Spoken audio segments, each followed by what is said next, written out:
أعوذ بالله من الشيطان الرجيم. بسم الله الرحمن الرحيم. وأن لو استقاموا على الطريقة لأسقيناهم ماء غدقا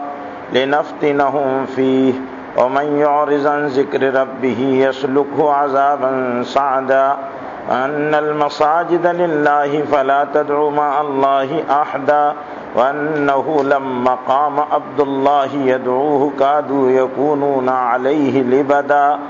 قل إنما أدعو ربي ولا أشرك به أحدا قل إني لا أملك لكم ضرا ولا رشدا قل إني لن يجيرني من الله أحد ولن أجد من دونه ملتحدا إلا بلاغا من الله ورسالاته ومن يعص الله ورسوله فإن له نار جهنم خالدين فيها أبدا حتى إذا رأوا ما يوعدون فسيعلمون من أضعف ناصرا وأقل عددا قل إن أدري أقريب ما توعدون أم يجعل له ربي أمدا عالم الغيب فلا يظهر على غيبه أحدا إلا من ارتضى من رسول فإنه يسلك من بين يديه ومن خلفه رصدا ليعلم أن قد أبلغوا رسالات ربهم وأحاط بما لديهم وأحصى كل شيء عددا. یہ سورہ جن ہے جو دو روز سے آپ کے سامنے پڑھی جا رہی ہے. ابھی تک جنات کی باتیں تھیں، یہاں سے مضمون بدل گیا ہے اور مضمون یہ ہے کہ یہاں حضور اکرم صلی اللہ علیہ وسلم کو مخاطب کیا گیا ہے اور ان کے زمانے کے ان مشرکین کو جو دوبارہ مرنے کے بعد اٹھائے جانے کا یقین نہیں رکھتے تھے. وَأَن لَّوِ اسْتَقَامُوا، اے محمد صلی اللہ علیہ وسلم آپ کہہ دیجئے کہ اگر وہ سیدھے راستے پر جم جائیں، چلے. وَأَن لَّوِ اسْتَقَامُوا عَلَى الطَّرِيقَةِ، یعنی مشرکین سیدھی راہ پر چلیں اور اس پر جمے رہیں. لَأَسْقَيْنَاهُم مَّاءً غَدَقًا، تو ہم ان کو ضرور وافر مقدار میں پانی دیں گے. یہاں عرب میں اس وقت تو بڑا قحط تھا اور پانی کی بڑی پریشانی تھی، تو اللہ تعالیٰ یہاں پر ان کو یہ بتانا چاہ رہے کہ دیکھو جنات نے اسلام قبول کیا، ایمان والے بنے اور انہوں نے مان لیا، رسالت مان لی، اللہ کی کتاب کو تسلیم کر لیا اور اللہ پر ایمان لے آئے. تو اب تم لوگ کو بھی سیدھے راستے کو اختیار کر لینا چاہیے. اگر تم اپنے آپ کو بدل لیتے ہو اور صحیح راستے پر آ جاتے ہو تو اس کی دنیا میں برکت یہ ہوگی کہ جو تم قحط سالی کا شکار ہو اور پریشانیوں میں مبتلا ہو، اللہ تعالیٰ دنیا کے اس بگڑے ہوئے مسئلے کو بھی حل کر دیں گے. انبیاء علیہ السلام کا جو قرآن مجید میں کئی جگہ قوموں کے تعلق سے تذکرہ ہے، مسائل دنیا میں قوموں کے بگڑتے ہیں، بدعمالیوں کی وجہ سے حالات آتے ہیں، ان حالات کا حل لوگ اپنی عقل کے اعتبار سے تلاشتے ہیں. اللہ تعالیٰ نے نبیوں کے ذریعے سے جو حل بتایا ہے وہ حل کیا ہے؟ رجوع الی اللہ ہے، اللہ کی طرف پلٹنا ہے. استغفروا ربکم، جیسے سورہ نوح میں آپ نے سنا استغفروا ربکم انہ کان غفارا، اپنے رب کی طرف پلٹ کر آؤ، وہ بہت معاف کرنے والا ہے. حضرت ہود علیہ السلام اپنی قوم کو سمجھا رہے، اے میری قوم تمہارے جتنے مسئلے بگڑے ہوئے ہیں یہ حل ہو جائیں گے، اللہ ان کو درست کر دیں گے، تم استغفار کی کثرت کرو. علماء نے لکھا ہے کہ اگر کوئی آدمی پریشانیوں میں مبتلا ہو، اس کے حالات بن نہ رہے ہوں، معاملات بگڑ رہے ہوں، تو اس کو 3 باتوں پر غور کرنا چاہیے. ایک تو اپنے گناہوں پر غور کرنا چاہیے، کہ اس سے کون سے وہ گناہ سرزد ہو رہے ہیں جس کی وجہ سے یہ حالات ہیں۔ اگر اس کے معاملے روزی وغیرہ کے معاملے میں پریشان ہے تو اس کو اپنے استغفار کی کثرت کے ساتھ ساتھ صلہ رحمی کی طرف توجہ دینا چاہیے کہ کہیں اس سے ماں باپ کی دل آزاری اور ان کی خدمت میں کوتاہی تو نہیں ہو رہی ہے، کیونکہ ماں باپ کے نافرمان کو اللہ رزق سے محروم کرتا ہے۔ ماں باپ کے نافرمان کو اللہ رزق سے محروم کرتا ہے، اگرچہ ماں باپ خدا کے نافرمان ہی کیوں نہ ہو، چاہے وہ مشرک ہی کیوں نہ ہو، لیکن اللہ تعالیٰ ان کی نافرمانی کو پسند نہیں کرتا۔ قرآن مجید میں سورہ بنی اسرائیل میں اور دوسری اور صورتوں میں اس بات کو واضح انداز میں اللہ تعالیٰ نے بیان کر دیا کہ ہاں صرف اللہ کی نافرمانی کی بات اگر ماں باپ کہیں تو پھر نہیں مانی جائے گی، ورنہ ماں باپ کو اف تک کہنے کی اجازت نہیں ہے، تیوری چلانا تو بہت بڑی اور برائی کی بات ہے۔ تیسرے یہ کہ صلہ یعنی قطع رحمی، ماں باپ کی نافرمانی تو نہیں ہو رہی یا اس سے کوئی رشتے اور تعلق تو نہیں کٹ رہے ہیں، قطع رحمی سے بھی آدمی رزق کی برکات سے محروم کر دیا جاتا ہے۔ تو مسائل یہ قحط سالی کا مسئلہ تھا، تو مولانا اشرف علی صاحب تھانوی رحمۃ اللہ علیہ نے بیان القرآن میں لکھا ہے کہ یہاں پر مکے کے لوگوں کو مخاطب کر کر کہا گیا کہ ہم اتنا پانی دے دیں گے تم کو کہ تمہارا مسئلہ پانی والا جو ہے وہ بھی حل ہو جائے گا اور تمہاری قحط سالی بھی ختم ہو جائے گی۔ ماءً غدق، غدق کہتے ہیں بہت زیادہ مقدار میں پانی دے دیں گے۔ لنفتنہم فی، اور ہم اس کے بعد پھر تم کو آزمائیں گے، لنفتنہم فی، اس سلسلے میں کہ تم نے ہماری نعمت کو پانے کے بعد اس نعمت کا حق ادا کیا یا نہیں۔ وَمَن يُعْرِضْ عَن ذِكْرِ رَبِّهِ، اور جو اپنے پروردگار کی یاد سے منہ موڑے، اعراض کرے، يَسْلُكْهُ عَذَابًا صَعَدًا، تو اللہ اس کو چڑھتے ہوئے عذاب میں لے جا کر پرو دیں گے، اس میں اس کو چڑھا دیں گے۔ قیام جہنم میں ایک عذاب ہے جس میں صرف آدمی کو جہنم کے آگ کے پہاڑوں پر چڑھنا ہے، تو ایسا عذاب دے دیں گے جب اللہ کی نعمات کی ناشکری اور ناقدری کرے اور بندہ اس کا حق ادا نہ کرے، اللہ نعمتیں دے اور بندہ ان نعمتوں کے بدلے میں اللہ کی عبادت نہ کرے، اس کی نافرمانی نہ کرے، تو ایسے لوگوں کے لیے جہنم میں ایک عذاب اللہ نے تیار کر رکھا ہے، یسلکہ عذابا صعدا، اللہ اس کو چڑھتا ہوئے یعنی ایک عذاب دیں کہ بس تم کو آگ کے پہاڑوں پر چڑھنا ہے۔ ذرا سا گرمی کا زمانہ ہو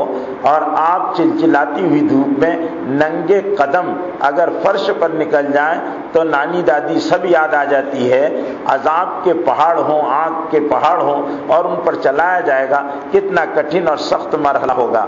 آگے پھر مشرکین کو ایک بات کی تنبیہ کی جا رہی ہے، وَأَنَّ الْمَسَاجِدَ لِلَّهِ، کہ مسجدیں جو ہے، مسجدیں جتنی بھی اللہ کی عبادت کے لیے ہے، جہاں جہاں بھی ہے، وَأَنَّ الْمَسَاجِدَ لِلَّهِ فَلَا تَدْعُوا مَعَ اللَّهِ أَحَدًا، تو وہاں اللہ کے علاوہ کسی کو بھی مت پکارو، اللہ کے علاوہ کسی کو مت پکارو، یعنی مسجدیں اللہ کے لیے ہیں، یہ اللہ کی عبادت کے گھر ہیں، تو ان میں صرف اللہ کی عبادت ہونا چاہیے۔ اس لیے اس کے مسائل کے سلسلے میں علماء نے بہت ساری باتیں لکھی ہے کہ مساجد میں شور و شغف نہیں کرنا چاہیے، آواز بلند نہیں کرنا چاہیے، تجارت کی باتیں نہیں کرنا چاہیے، خرید و فروخت مسجدوں میں نہیں ہونا چاہیے، یہاں تک کہ جو چندے وندے کے اعلان ہوتے ہیں یہ بھی مسجدوں میں نہیں ہونا چاہیے، اور گمشدہ چیز کہ میری فلانی چیز گم ہو گئی ہے، بکری گم ہو گئی ہے، گھڑی گم ہو گئی ہے، جس کو ملے، ہم نے دیکھا بہت سارے دیہاتوں میں مسجدوں سے اعلان ہوتا ہے فلانے صاحب کی مرغی گم ہو گئی ہے، جس کو ملے وہ فلانے صاحب کو پہنچا دے، بچہ گم ہو گیا۔ اللہ کے رسول نے فرمایا جس نے مسجد میں اس طرح اعلان کیا دیا اس کے لیے کہو کہ اللہ تیری چیز تجھے نہ لوٹائے، اللہ تیری چیز تجھ پر نہ لوٹائے۔ تو اس لیے کہ یہ عبادت کے گھر ہیں، یہاں پر صرف اللہ کی عبادت ہونا چاہیے۔ وَأَنَّ الْمَسَاجِدَ لِلَّهِ فَلَا تَدْعُوا مَعَ اللَّهِ أَحَدًا، بلا شبہ مسجدیں اللہ کا گھر ہے، فَلَا تَدْعُوا مَعَ اللَّهِ أَحَدًا، اللہ کے ساتھ اب وہاں کسی کو مت پکارو۔ وَأَنَّهُ لَمَّا قَامَ عَبْدُ اللَّهِ يَدْعُوهُ كَادُوا يَكُونُونَ عَلَيْهِ لِبَدًا۔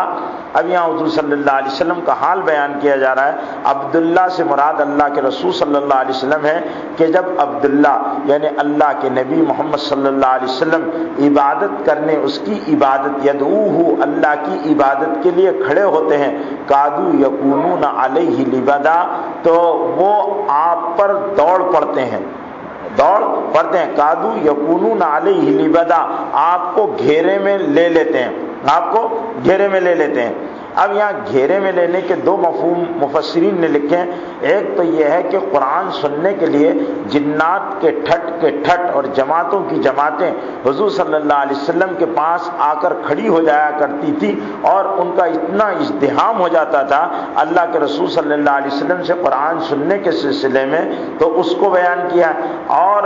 بعض مفسرین نے کہا کہ نہیں، یہاں پر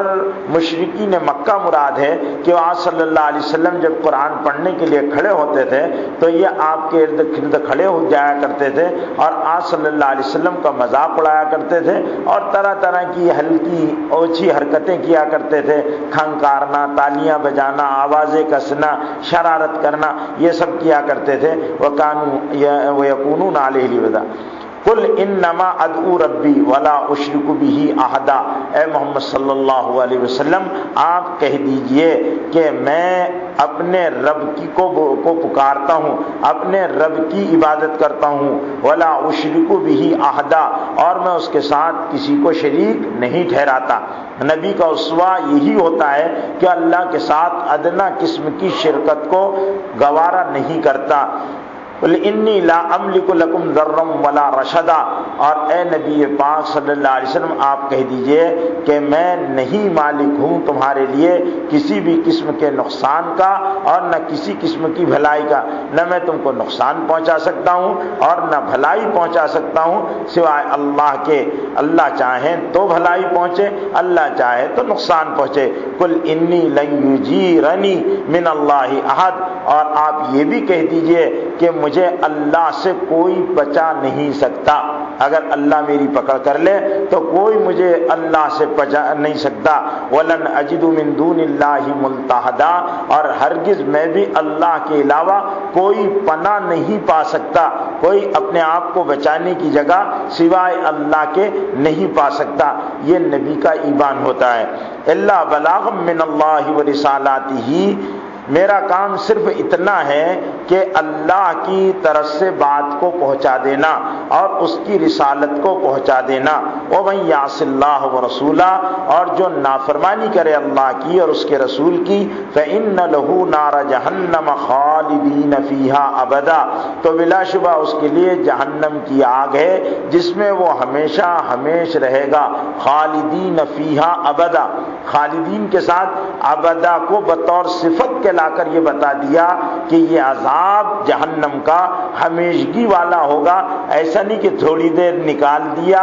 اور کوئی واشنگ مشین ہے کپڑے ڈال دیے تھوڑی دیر کے بعد دھل کر نکل گئے۔ خالدین فیہا ابدا، وہ اس میں ہمیشہ رہیں گے۔ حتی اذا رأوا ما یوعدون فسیعلمون من اضعف ناصرا واقل عددا۔ اب یہاں سے مشرکین کے ایک عقیدے کی تردید اللہ تعالیٰ فرما رہے ہیں کہ وہ کہا کرتے تھے کہ دیکھو ہمارا کنبہ کتنا، ہمارے پاس مال کتنا، ہمارا وسب کتنا، اور ہم کو کتنا وٹ حاصل ہے، ہم اتنے بڑے اقتدار کے اور اختیار کے مالک ہیں۔ تو جب وہ کل اللہ کا عذاب دیکھیں گے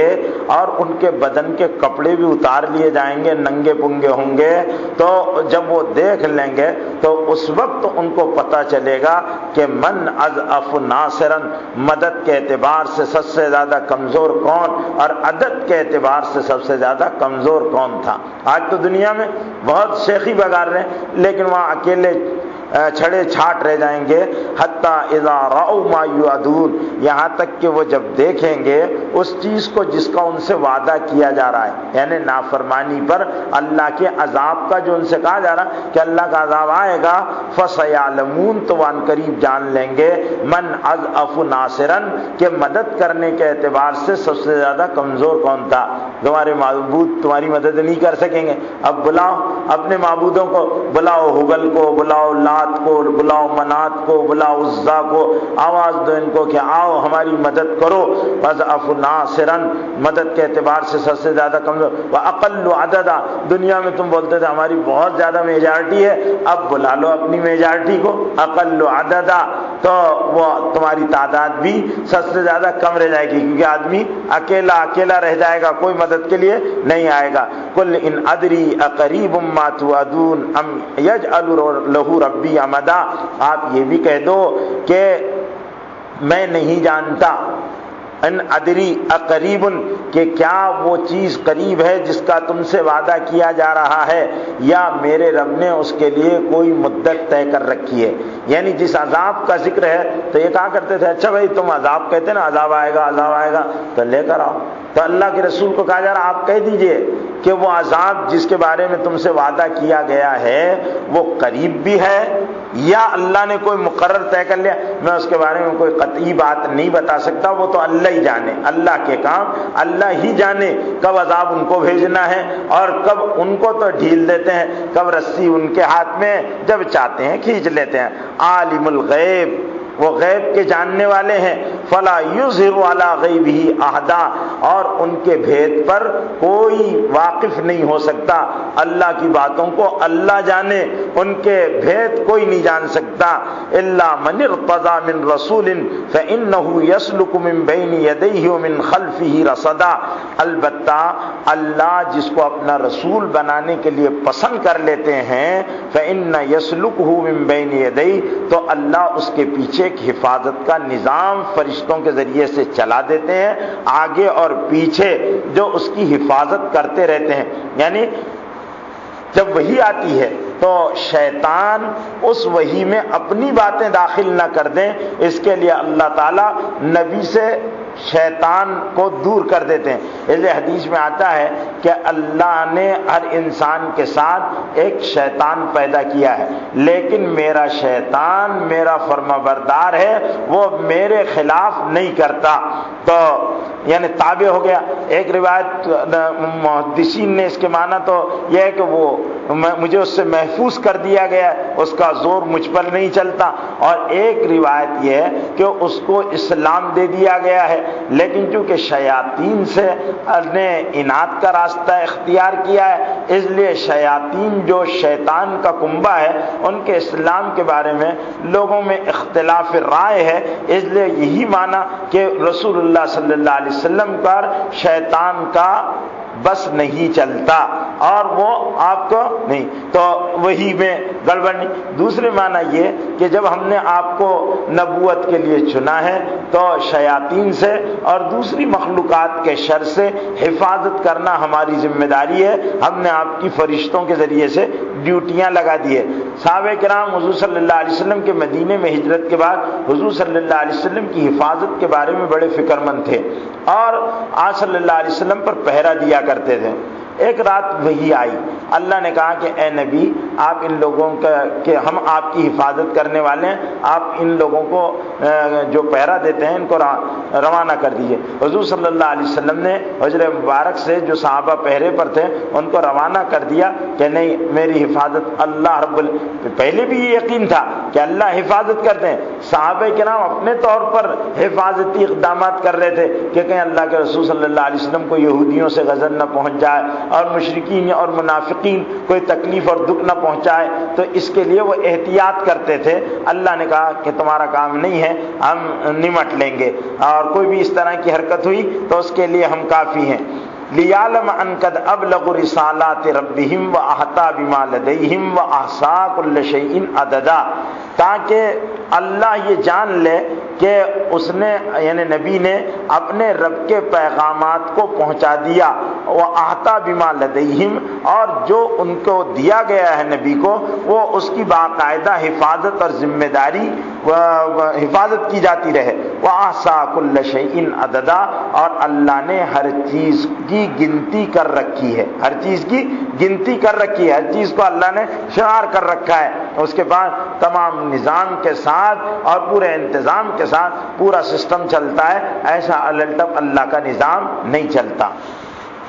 اللہم صلی علی سیدنا و شفیعنا و حبیبنا و نبینا مولانا محمد مبارک وسلم یا ذا الجود والکرم یا ذا الجود والکرم یا صاحب اللوح والقلم یا صاحب اللوح والقلم و یا کاشف الضر والالم و یا کاشف الضر والالم۔ اللہم صلی علی محمد وعلی آل محمد کما صلیت علی ابراہیم وعلی آل ابراہیم انکا حمید مجید۔ یا حی یا قیوم برحمتک نستغیث اصلح لنا شاننا کلہ ولا تکلنا الى انفسنا طرفۃ عین ان تکلنا الى انفسنا تکلنا الى ضعف وعورۃ وذنب وخطیئہ۔ اللهم حبب الینا الایمان وزینہ فی قلوبنا وکرہ الینا الکفر والفسوق والعصیان۔ اللهم اجعلنا من الراشدین، اللهم اجعلنا من عبادک الصالحین۔ اللهم اشف مرضانا، اللهم اشف مرضانا وارحم موتانا وارحم موتانا وارحم موتانا۔